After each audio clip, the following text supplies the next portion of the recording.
So I got kicked out of McDonald's today. Not officially kicked out, but I left in shame because they were out of ketchup. McDonald's was out of ketchup.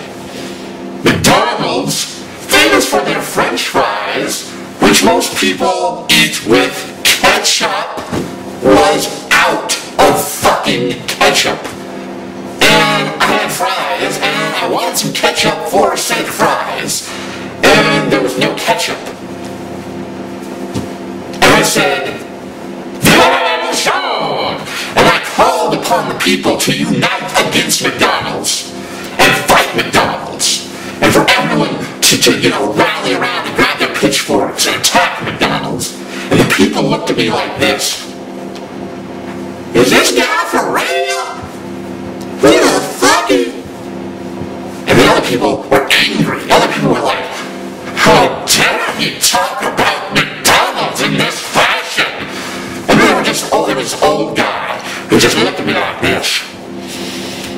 Boy, if this was 1937 and I was a younger, fitter man, whatever, Grandpa, shit yourself and move along. Thank you very much. And then there was some teenage punk looking at me too, all like this. Doing that head gesture. I don't even know what the fuck that's supposed to mean. It's like, dumb. I just waved him out like, I do this kingly gesture. Goddamn. I'm a sexy motherfucker. I do this kingly gesture sometimes when people piss me off, like, piss off.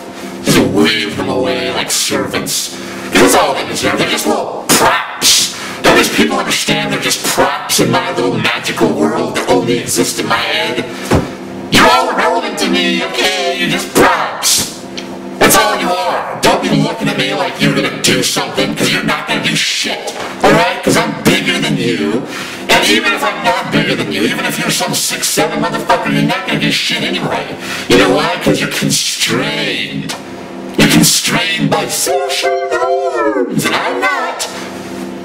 Because you know what I'm gonna do if you start coming at me? I'm gonna start laughing maniacally. I'm gonna be like, and you're gonna be freaked the fuck out. You're like, what the fuck is wrong with this guy? He's fucking freaking me out. And you're gonna run like a little bitch, okay? That's what's gonna happen. Mark my fucking words, okay? So don't fuck with me. Alright, you understand? Thank you very much. That's all.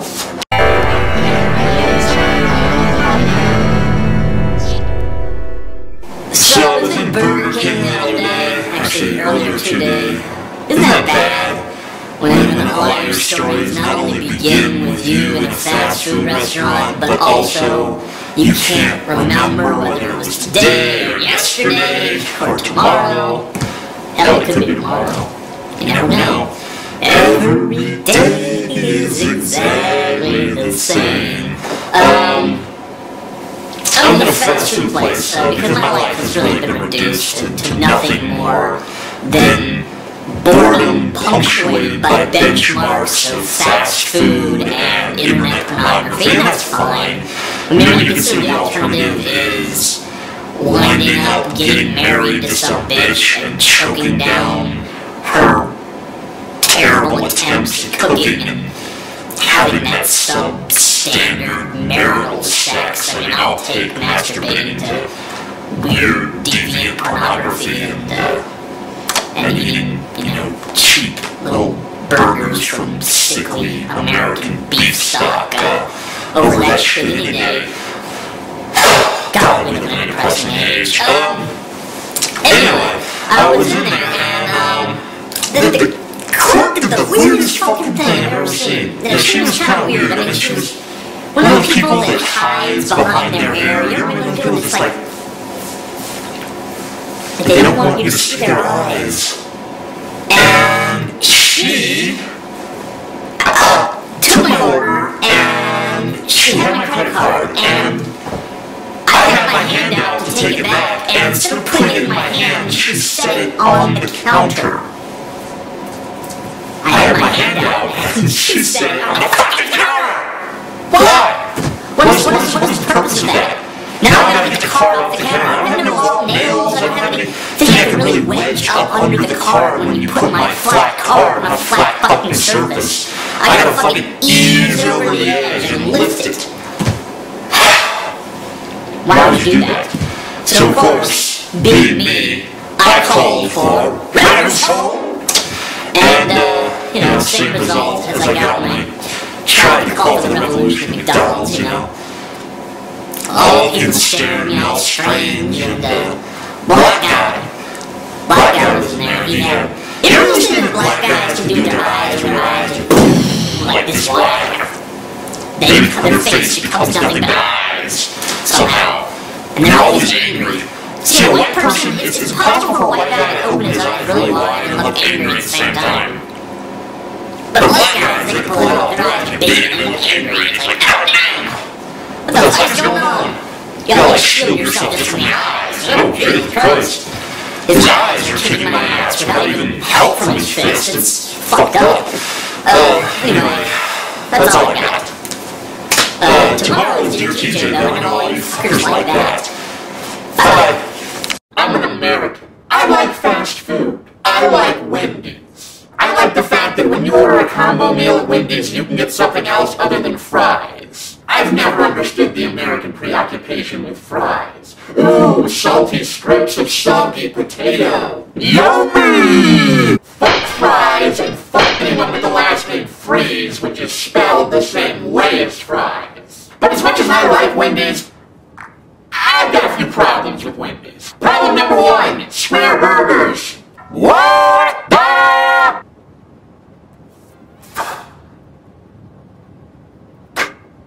I know the theory behind the square burgers. It's supposed to assure that every single bite is filled with meat. Because you see, when you eat a round burger, every time you take a bite of the burger, you're pulling the meat a little bit forward so that last little bite of burger doesn't have any meat in it. It's just bread and condiments and all that stuff.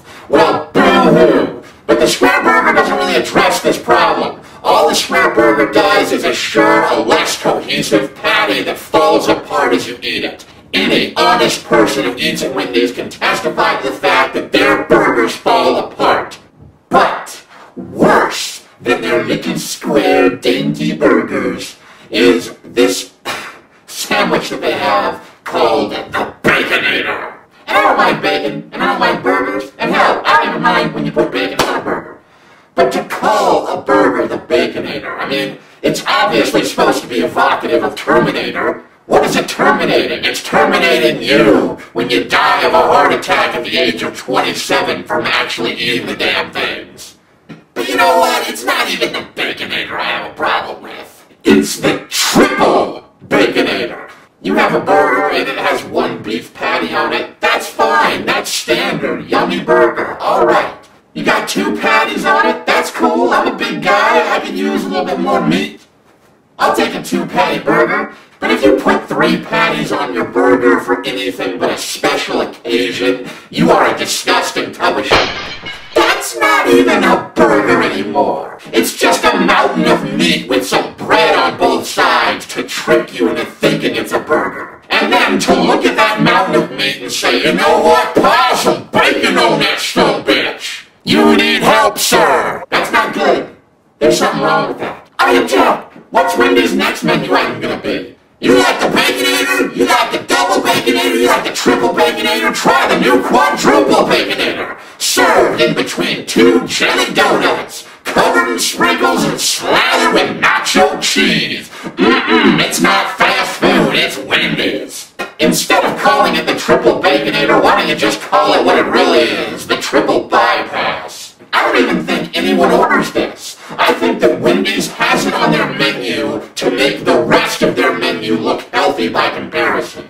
Because if you walk into Wendy's and you look and you see the double cheeseburger and you're like, man, I could really use one of those double cheeseburgers, but I'm on a diet.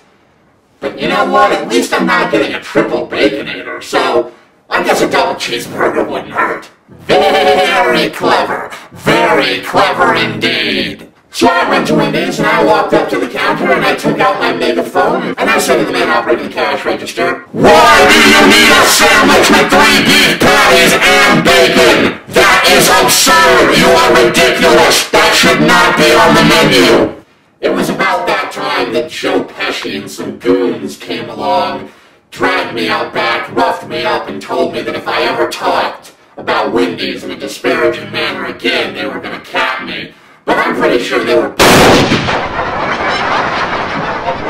I'm currently reading this book, The Green Mile by Stephen King. I'm not reading some sophisticated book on neuroscience or something so assuming. I'm reading this book and I'm enjoying it. Then I walk in my room today and I notice there's a lot of pieces of paper that look suspiciously like pages from this book strewn out all over the floor. Here's the culprit. Look what he did. Look at this. You see that? Look. He destroyed at least 10 pages of this book. Stop looking at me, I'm mad at you. I have to buy a new copy of this now because this one is worthless. So I went to McDonald's recently. I'm not proud of it, but I'm a fat guy and us fat people are drawn to McDonald's like moths are drawn to a flame. Now I was planning on ordering a salad, but when I got to the front counter my tongue slipped and I accidentally ordered a double quarter pounder with cheese.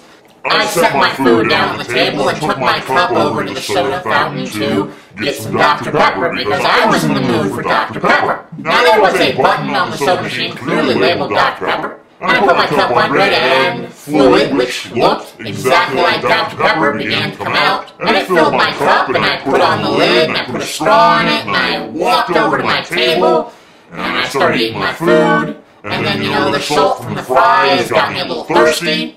So I took a sip of my Dr. Pepper only to discover that the fluid in my cup was not, in fact, Dr. Pepper. What it was instead was the foulest and most horrible liquid to ever pass through my lips. Well, second foulest, but what happens in Vegas stays in Vegas. Except for the STDs. Those kind of follow you around. It was so horrible that I literally spit it out on the spot. I walk up to the counter and I say, "Excuse me, ma'am, I'm sorry, but your machine seems to be dispensing poison in lieu of Dr. Pepper. Can you fix that for me so I can have my refreshing beverage with the meal that I paid for?" And she said, "Sir, as you can see, we're very busy right now. There's a long line, and I'm not going to be able to assist you with that right now. Perhaps you could select another drink." I said, "Another drink, huh? Well, how about your blood, bitch?"